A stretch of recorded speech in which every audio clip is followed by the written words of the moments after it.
দলগত কাজ। তোমরা শিক্ষকের নির্দেশনা মোতাবেক পর্যবেক্ষণ বা মতবিনিময়ের মাধ্যমে আকাইদ সংক্রান্ত যে যে অভিজ্ঞতা অর্জন করেছ তা খাতায় বা পোস্টারে উপস্থাপন করো। আল্লাহর পরিচয়। জোড়ায় কাজ। পরিবেশিত হামদ থেকে মহান আল্লাহর পরিচয় তথা আসমাউল হুসনা সম্পর্কে কি গুণাবলী প্রকাশ পেয়েছে তা তোমার বন্ধুর সাথে আলোচনা করে চিহ্নিত করো। 1, 2, 3। মহান আল্লাহর অসংখ্য গুণবাচক নাম রয়েছে। এ সকল গুণবাচক নামের মধ্যেও তার পরিচয় পাওয়া যায়। আসো আমরা মহান আল্লাহর কয়েকটি গুণবাচক নামের মাধ্যমে তার পরিচয় জানি। আল্লাহু রাউফুন।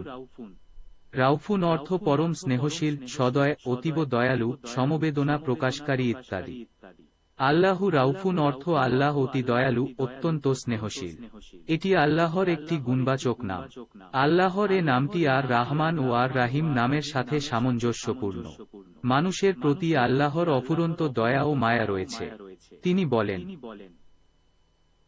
অর্থ নিশ্চয়ই আল্লাহ মানুষের প্রতি অত্যন্ত স্নেহশীল, পরম দয়ালু।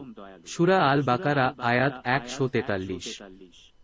মহানবী সা বলেন, আল্লাহ তা আলা দয়া মায়া স্নেহ মমতাকে 100 ভাগ করে 99 ভাগ নিজের জন্য রেখে দিয়েছেন আর 1 ভাগ সমগ্র সৃষ্টির মধ্যে বণ্টন করে দিয়েছেন। বুখারী 2।